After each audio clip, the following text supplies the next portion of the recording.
Hey y'all, thank you for joining me tonight. Oh my goodness, this is like the third try I've had to try to make this video tonight. So,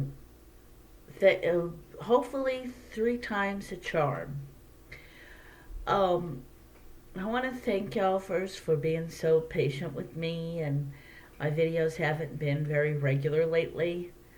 Um, Life happens, as does the holidays. I've been busier the past couple of weeks than I've been in quite a while, but I'm loving it because it's a good kind of busy. My life has not been this busy in since like forever.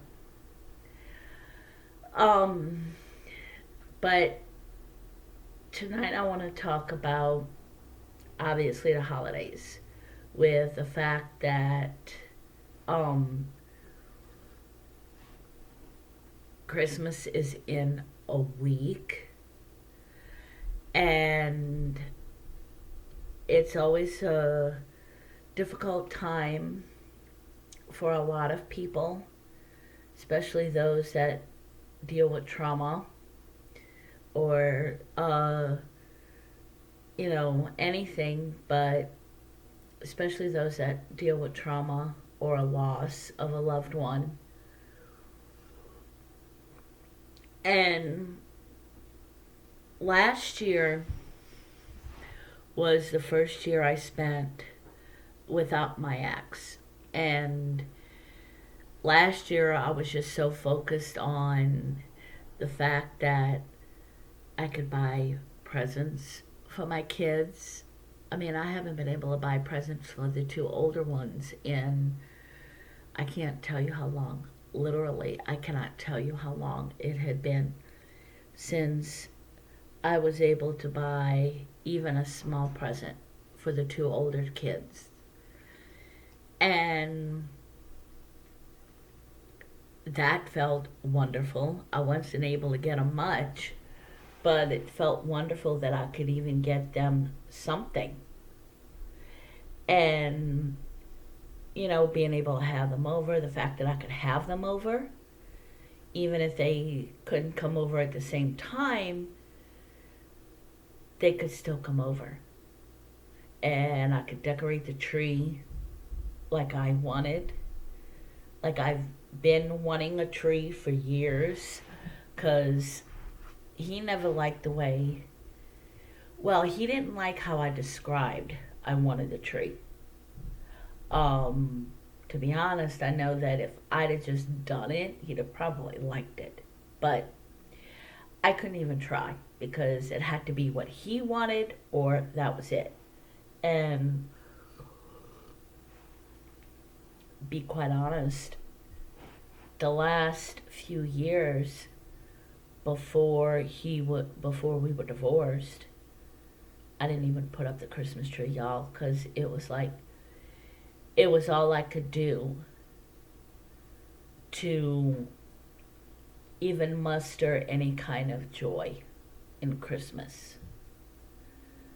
Um, Holidays were awful with him, especially the last several years. And last year being the first holiday that was had happiness wrapped around the issues that I was dealing with, and the trauma and everything else, that it wasn't hard on me at all. It was actually quite fantastic. Um, the only rough spot was the day after Christmas, which would have been our 33rd anniversary. And so I made it a positive day, and that was the day that I made my very first video for this platform. So I put a positive out there. I made a positive out of it.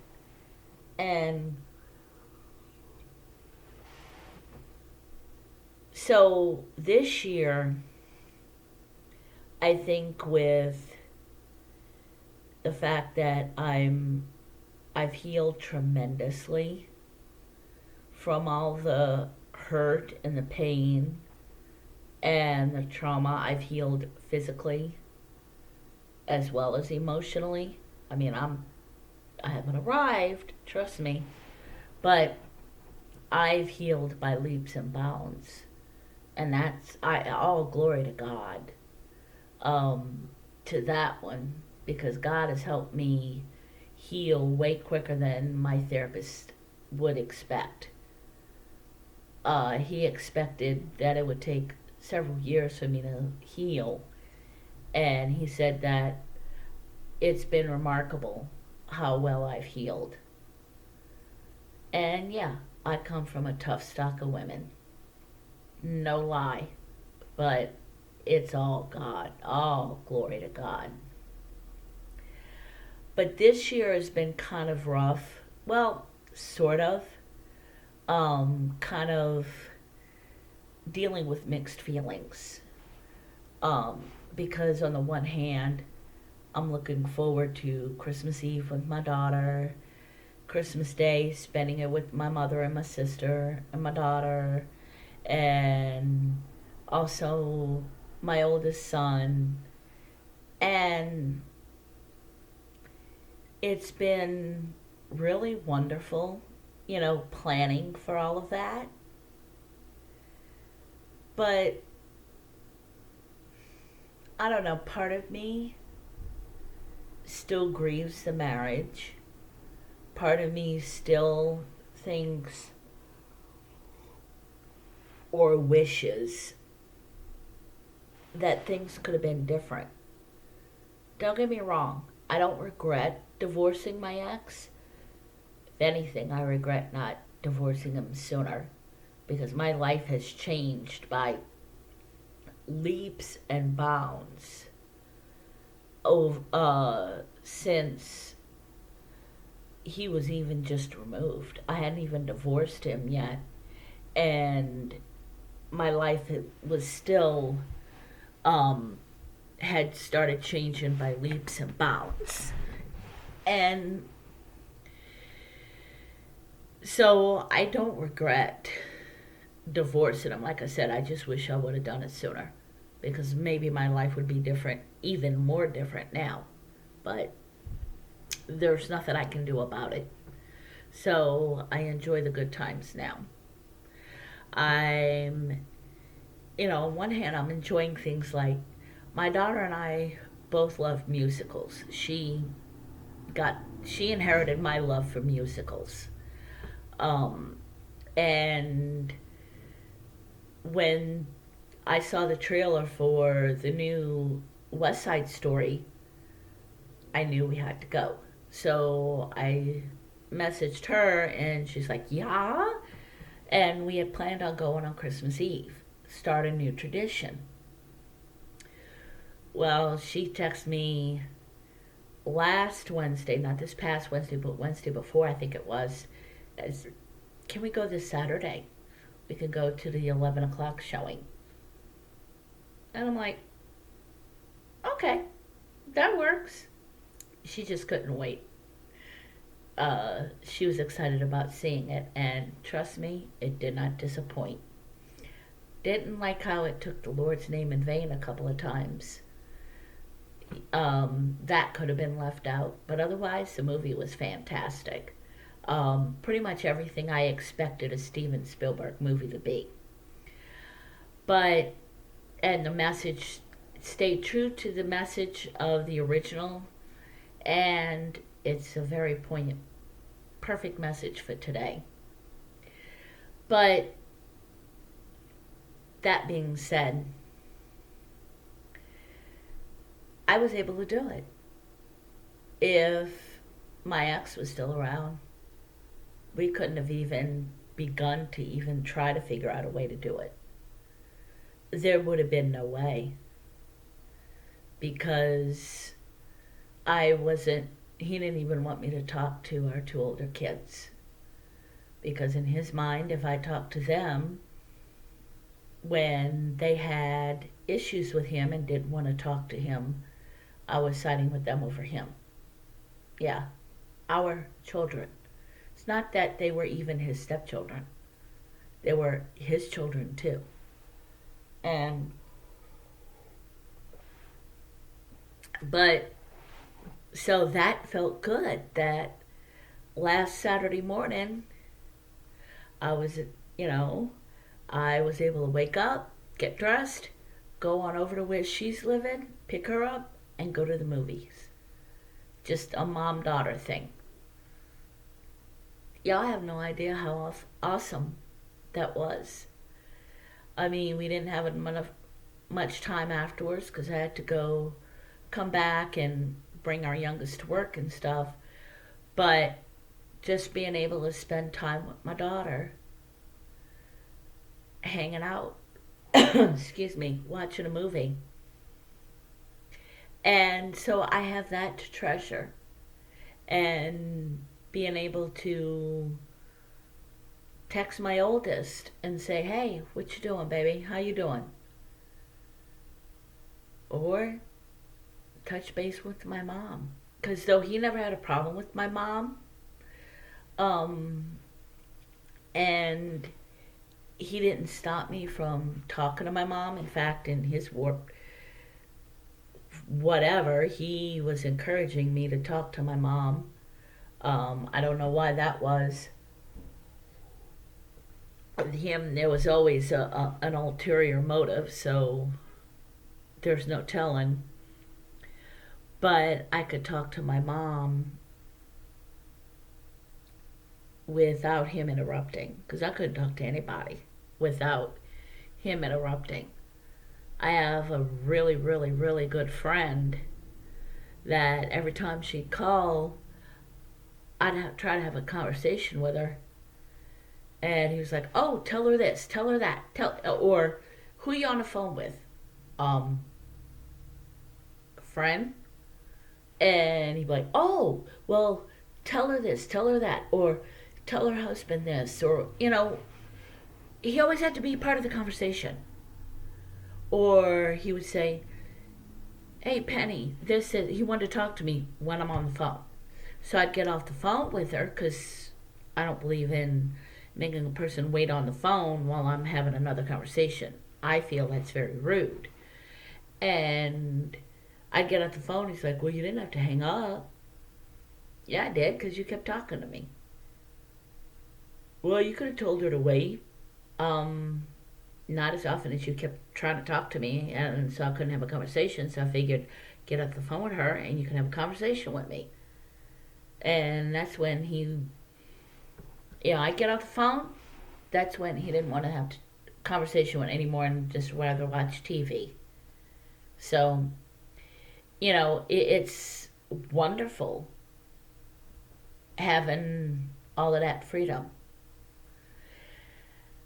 And yet, I find myself wishing that I didn't have to get divorced.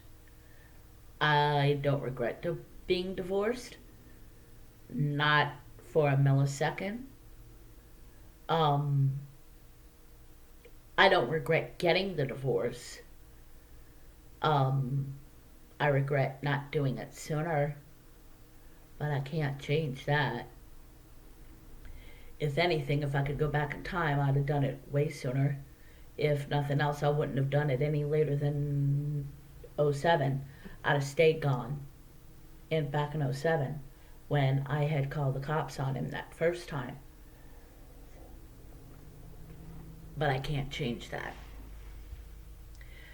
And I know that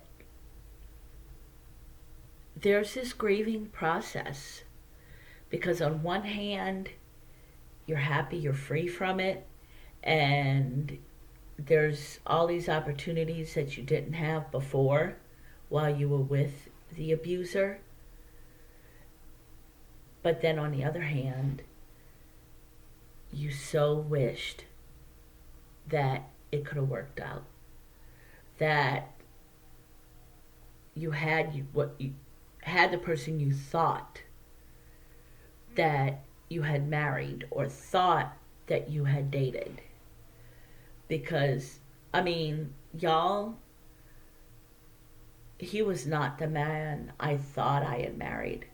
When we were talking and when we first got married, y'all, he was so wonderful, so attentive, serving, I mean, and protective. He dang near pummeled a 17-year-old simply because he cussed in front of me. Um, my youngest brother's friends, when my ex and I were first married, my youngest brother and his friends came over to hang out at our place. And being a 17-year-old, he was cussing up a storm, like, most teenagers. And he was saying F this, F that.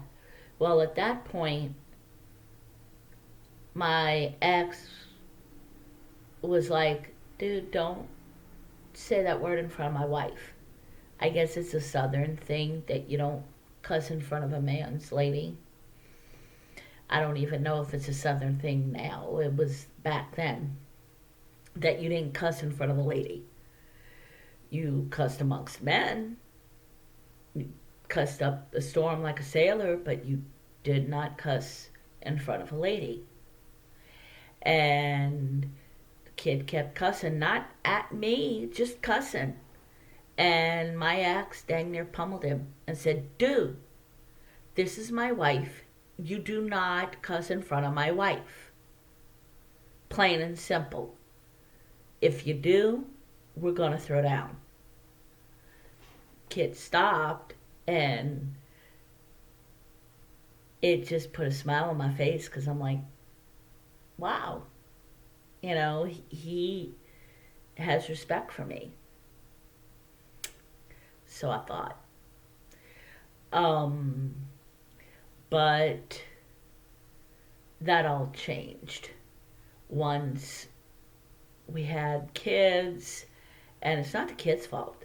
It's just that in his mind, we could have the perfect life where the kids weren't going to take away time for us. We are going to have time together and still have kids. And it's like, it doesn't work like that. You bring kids in the world, they become priority. But they weren't priority with him. And that's when he and I started getting into it. Because for the longest time, they were priority. And then the abuse started, both physical and emotional. And I was already abused by my father, my biological father, with all of the, that I was worthless. I wasn't, some of the things my father told me, basically saying I wasn't worth a hill of beans, except he'd use kind of vulgar language. And then now my ex, it was like, I guess I figured I wasn't worth it. And in the mix, I didn't protect my kids enough because I was so beaten down. I protected them to an extent, but not like I should have. And it's something I regret. But getting back to the story, or to the issue, I thought I had married a good guy, but it was revealed within a few years of our marriage that he was definitely not a good guy. And I grieve what I thought I had married. Because if the man he pretended to be when we first got married, if that was truly him, we'd have still been married. We would still be married to this day. But he wasn't. And I'm grieving what I thought I had. I mean, I didn't want perfection. I didn't expect perfection, but I expected to be treated well. I thought, I was being treated well at first. But it was later on down the line that I realized that I he was not the man I married. Or no, truth be told, I fought for so long because I thought deep down he was still the man I married. Because I have this thing where I want to believe the best about everybody, um, even those that I shouldn't. And I wanted so desperately to believe that he was the man I married, or the man he pretended to be that I married. And he wasn't. And I just started realizing that within the last, I don't know, year maybe. You know, that because I guess because I was holding hope against hope, that deep inside there was the guy that I thought I married when, had we not had kids or had life not happened, he might have remained that way. But thinking about it, I don't think he would have even if we'd have never had kids. And like I said, it's not my kids' fault. My kids are my blessing. My kids are what keeps me going. Um, my kids are why I left him. Because if I were to be totally honest with, okay, my computer just decided to pop up a window. Who knows why? Um, but truth be told, um, if it wasn't for my kids, ultimately, I would not have left. I think I would still be with him because I remember that day on March 10th of 2020 when I was I was getting into our SUV and tears were streaming down my face involuntarily as I'm walking away. And I'm trying not to cry because I knew he was looking out the window, watching me get in the car like he always did, because he had to watch out for me. Like anybody's gonna mess with me during the middle of the day here in the heartland. Not gonna happen. Um, but um, so I didn't want him to see me crying, and I was fighting with myself. And what made me do it, because I didn't want to, I was scared. Ultimately, I did it for my kids. I was telling myself, I gotta do this because I'm not going to have any kind of relationship with them unless I do this and leave him. And that was that was what did it for me. It was because I knew that ultimately I would never have a relationship with my kids. Not anything decent. Because I was still texting them and stuff. My two older ones, the youngest one still lives with us, still lives with me. And I would text them on occasion, but I could never do it in front of him or even with him home. If he was home, I couldn't. I didn't even have their numbers saved in my phone. I just had their numbers memorized. because there was no way I could put their numbers in my phone. Because if he would have seen it, he'd have a fit. And sick, twisted self that he is, he'd have probably texted them from my phone, acting like it was me, being all sick and twisted. And so they were the ones that got me to leave. I mean, just, no, it was for them. And they were the ones that got me. They're the ones that motivated me those first few months to even get out of bed.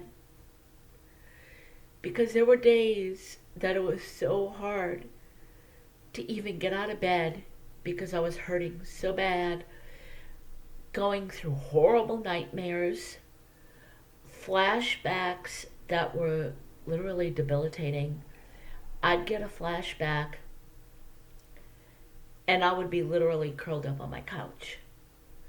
Um, it was my, all three of my kids kept telling me I needed therapy. And I knew I needed it. But I was procrastinating because I'm a terrible procrastinator. And my youngest, who was living with me, would see me curled up on a couch going through a flashback. First of all, he was getting mad. He's like, what did you deal with that he put you like this? And then secondly, he would beg me, Mom, please get therapy. Please remember, write yourself a note, something, find a therapist. And so I did find a therapist, and I'm grateful that I did because it's helped me. But on those days until I started healing, my kids, even though the two older ones were grown and out of the home, they're what kept me going. And so now, in going through the holidays, I had that wonderful hope to be with them. But I'm now starting to grieve because my body's finally letting me. And so I'm going through some memories, and I'm finding myself getting angry at him all over again. Because it's like, because of you, we're divorced. Because of you, we're just a family of 4 instead of a family of 5. Because of you, our kids are dealing with trauma that they should not have had to deal with. And so I'm dealing with this anger. And so what's helped me is to know that, yeah, that anger is very much justified, and it's very much understandable. But where is he and where am I? I'm in a much better position than him. God has been dealing with him something fierce over the last year alone. And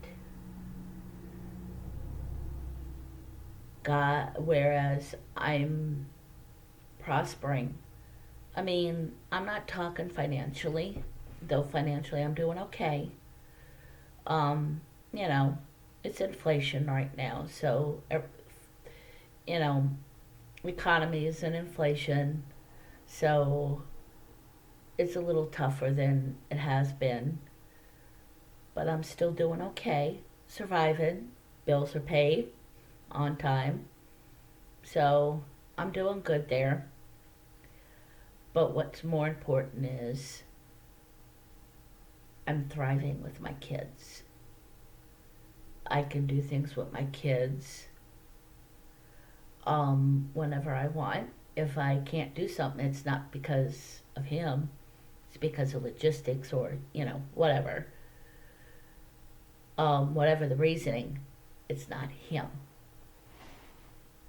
I My life has taken a literal 180-degree turn. Um, Even people at church are seeing it. I'm more confident. I'm I feel I'm my bubbly self. Even more so. I think I'm more bubbly now than I have ever been. At least while married to him. Dreams are coming true. I'm doing things that I could have never done with him around, like this position I have at church, being the director of children's ministries. I would have never been able to do that with him around because there's a lot that entails, and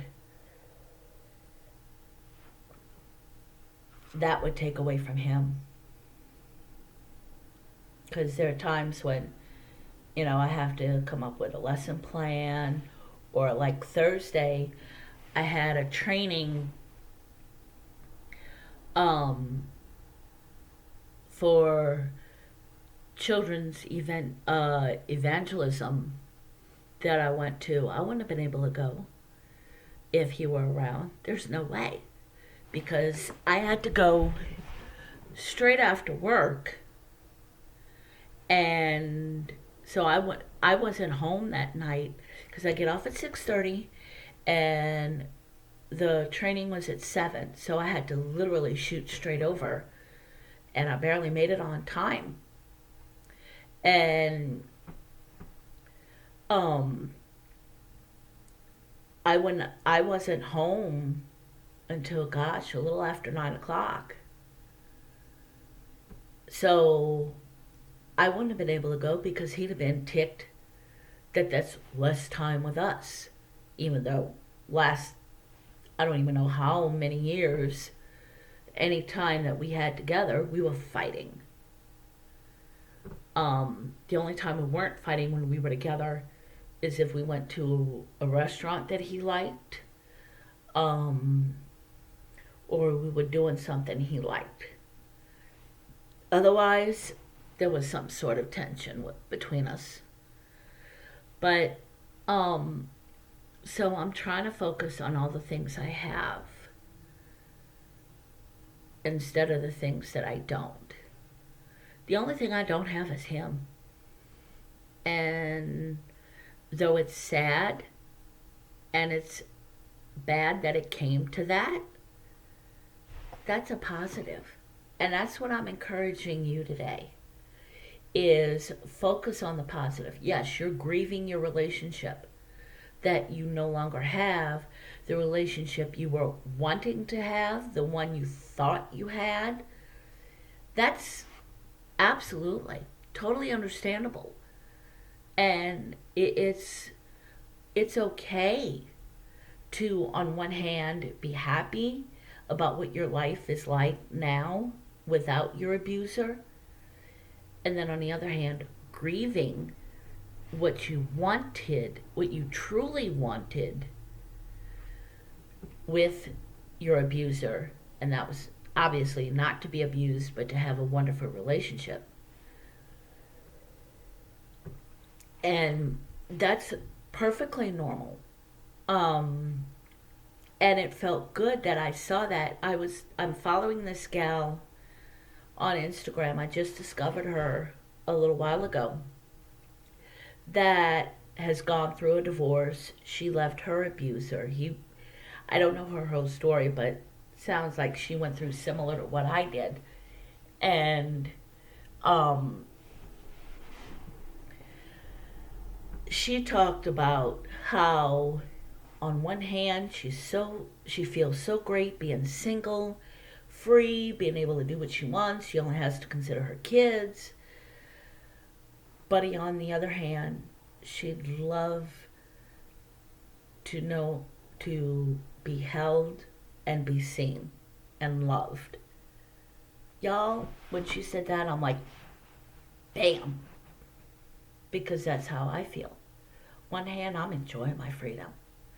I, you know, I'm in the position that if I want to just go for a long weekend road trip to like Colorado's only 8 hours away, and I want to go on a road trip, I can do it if I have the money. The only thing that's keeping me back would be money.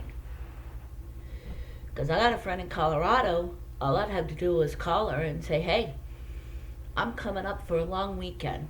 How about we hang out? She'd jump at the chance. Just like I would jump at the chance she comes here. You know it. So it's, I love that I can do that if I want. And, or, take a long weekend and just go hole up in a hotel or something just to get away, and, I can do that. I love that thought. That the only thing holding me back is maybe money or not being able to get off of work. But on the other hand, I'd give that up if I would deal with not having that. If I just had someone that would wrap his arms around me, love me like I love him. I mean, I would love to know what it feels like to be loved like I love. Because I loved my ex with all my heart. I loved him in spite of everything. I gave him unconditional love. And he claimed he gave me unconditional love, but that was not love, trust me. If that is love, I don't want anything to do with it. I'll be single till the day I'm no longer on this earth. But point being is, though I love my life now, oh my gosh, I love my life. I wouldn't change what I have right now for nothing. I would still love to know what it's like to be loved. I'd love, but yet on the third hand, I'm scared out of my mind at the thought of even dating. I told my therapist the other day, I said, if God wants me to have a man, he's going to have to bring that man to my doorstep, because I'm not looking. I'm not going to go looking anywhere. And he's like, well, God may bring him to you, but you're going to have to do the work. And I'm like, nah, God's going to have to put a sign on this guy, big neon sign, this one, this one, this one. But that's all part of the grieving process. And the holidays only make it worse. Because the holidays are about spending time with family, gathering your family together, and doing traditions, whatever those traditions are. I mean, I know families that just have hot dogs, hamburgers, and play board games all day, on Christmas or whatever. But they're still spending time together as a family. And that's what holidays are mainly known for, is spending time as a family. So if you don't have a family, or you're grieving the family that you wish you had, that's normal. allow yourself to grieve, because in that grieving process, that's how you heal. Because you will heal, trust me. Um, there were times that I felt like I wasn't going to heal at all. I felt like it was taking forever and a day.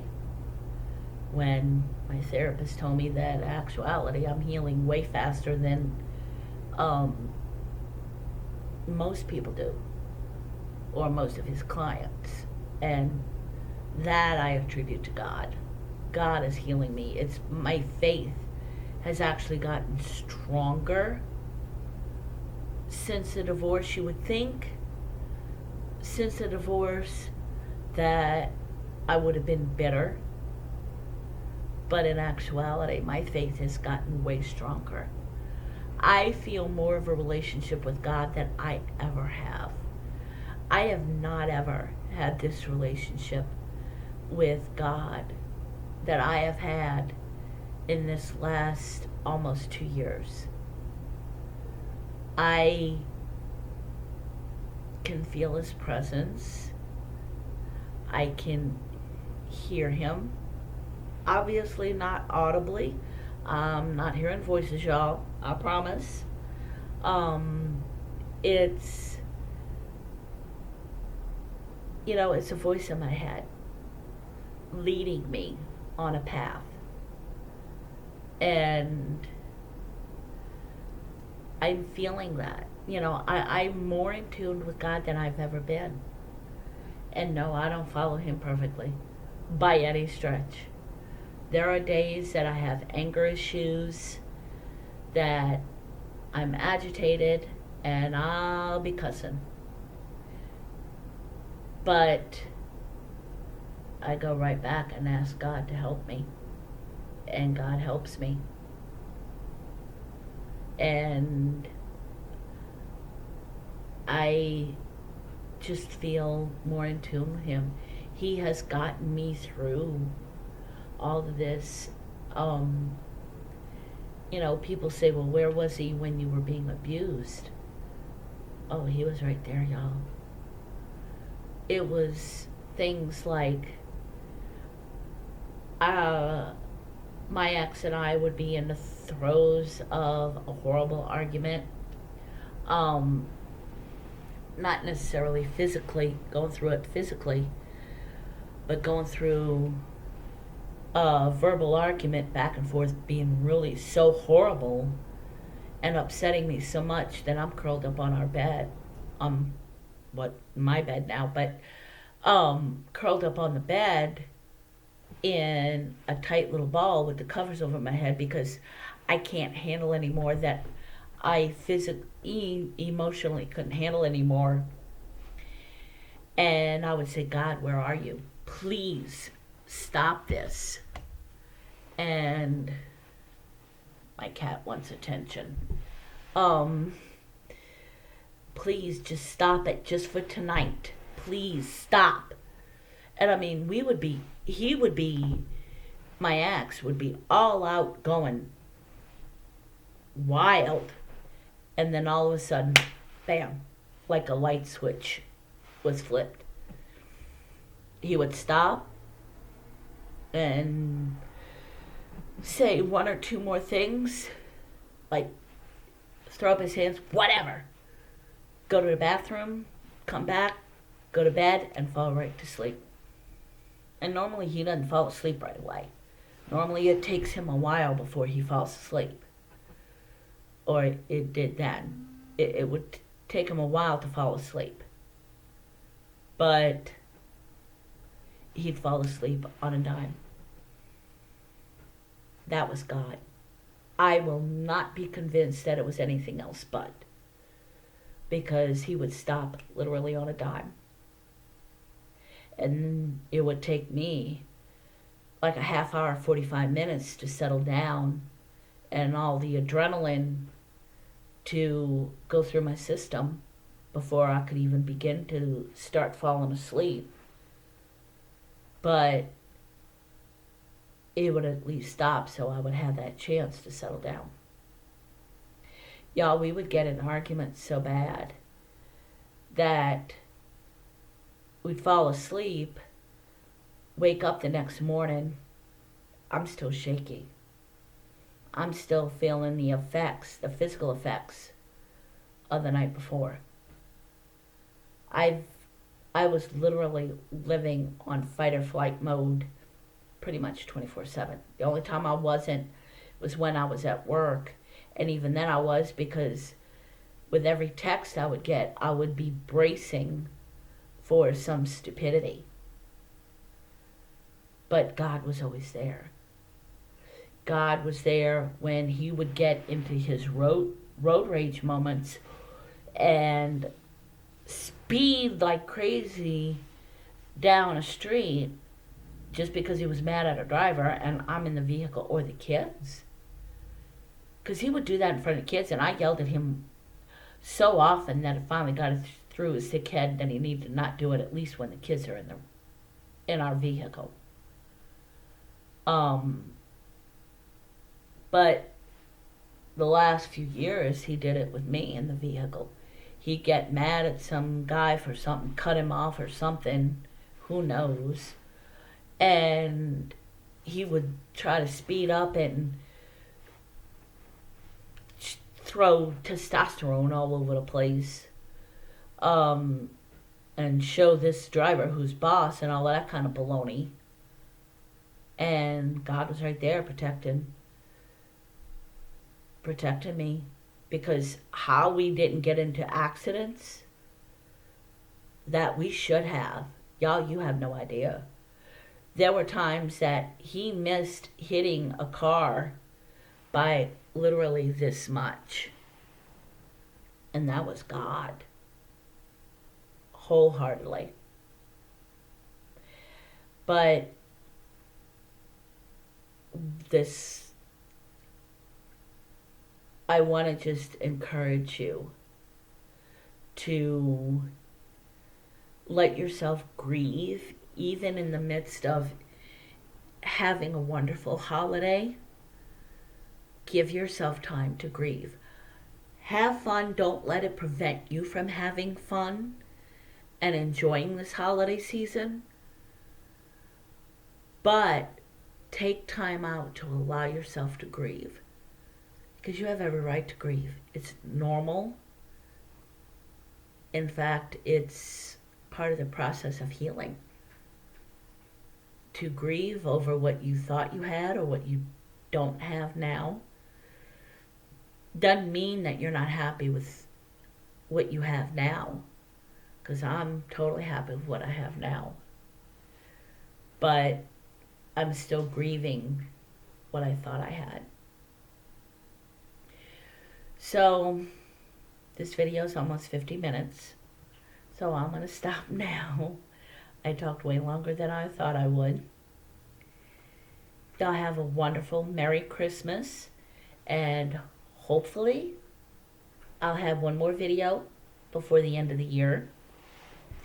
If not, hopefully your new year is blessed, and here's hoping 2022 is way better than the last 2 years. Love y'all, and stay safe. Bye.